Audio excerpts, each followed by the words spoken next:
JD Lakshminarayana 10 ఏళ్ల రాజకీయ జీవితం తరువాత మళ్ళీ తన పూర్వ ఆశ్రమానికి వెళ్లారు. పూర్వాశ్రమం అంటే ఐపీఎస్ ఉద్యోగం కాదు. దానికి పదవీ విరమణ ఎప్పుడో చేసేశారు. దానికంటే ముందు ఆయన ఎంటెక్ విద్యను అభ్యసించి ఆటోమేటివ్ ఫీల్డ్లో తొలి రోజుల్లో చేసిన ఉద్యోగానికే ఇప్పుడు మళ్ళీ షిఫ్ట్ అయ్యారు. ఆయన ఈవీ ట్రాన్స్ ప్రైవేట్ లిమిటెడ్ సంస్థలో ఆపరేషన్ వైస్ ప్రెసిడెంట్ గా బాధ్యతలు స్వీకరించారు. దాంతో జనసేనకు చెందిన political missile social media post ఒకటి చేసింది. అందులో జేడీ అప్పట్లో జనసేనకు రాజీనామా చేస్తూ పవన్ మీద వ్యాఖ్యానించిన దాని మీద పొలిటికల్ మిసైల్ జనసేన అధినేత పవన్ కళ్యాణ్ ప్రాక్టికల్ గా సిద్ధాంతపరమైన రాజకీయాలు చేస్తున్నారు అని పేర్కొంది.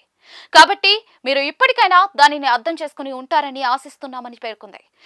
ఇంతకీ జేడీ ఎందుకు అర్థం చేసుకోవాలి అంటే దాని వెనుక ఫ్లాష్ బ్యాక్ ఉంది. జేడి లక్ష్మీనారాయణ జనసేనలో చేరి 2019 ఎన్నికల్లో విశాఖ నుంచి లోక్సభకు పోటీ చేశారు. ఆయన ఏకంగా 2,75,000 ఓట్లను సాధించారు. ఒక విధంగా ఆయన అభ్యర్థిత్వానికి పవన్ కళ్యాణ్ ఇమేజ్ కి వచ్చిన భారీ ప్రజాదరణగా అంతా విశ్లేషించారు. ఆయన జనసేనలో కొనసాగి ఉంటే 2024లో ఎంపీ అయి ఉండేవారు అన్న చర్చ కూడా సాగుతోంది. అయితే కొద్ది కాలానికే ఆయన జనసేనకు దూరమయ్యారు. దానికి ఆయన కారణాలు వివరిస్తూ జనసేన అధినేత పవన్ కి లేఖ రాశారు. తన పూర్తి సమయం ప్రజా సేవకే రాజకీయానికే కేటాయిస్తాను అని చెప్పిన పవన్ ఇప్పుడు మళ్లీ సినిమాల్లోకి నటించడం ద్వారా తన నిలకడలేని విధానాన్ని చాటుకున్నారని జేడీ రాజీనామా లేఖలో పేర్కొన్నారు. అందుకే తాను జనసేన నుంచి నిష్క్రమిస్తున్నానని ఆయన చెప్పుకొచ్చారు. ఇప్పుడు ఆ రాజీనామా లేఖను కూడా పొందుపరుస్తూ జనసేన పొలిటికల్ మిసైల్ సోషల్ మీడియాలో చేసిన పోస్ట్ వైరల్ అవుతోంది. పవన్ ని తప్పుపడుతూ రాజీనామా చేసిన జేడీ తాను సైతం ఉద్యోగంలో చేరడాన్ని పొలిటికల్ మిసైల్ గుర్తు చేసింది అనుకోవాలి.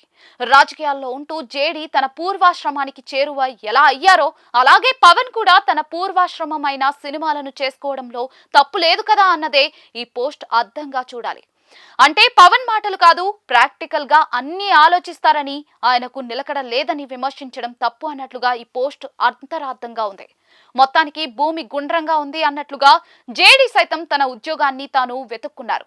మరి ఆయన రాజకీయాల్లో కొనసాగుతారో లేదో తెలియదు కానీ పవన్ మీద చేసిన వ్యాఖ్యలకు మాత్రం పొలిటికల్ మిసైల్ ఫ్లాష్ బ్యాక్ ని కెలికి మరీ రిటార్డ్ ఇచ్చేసింది.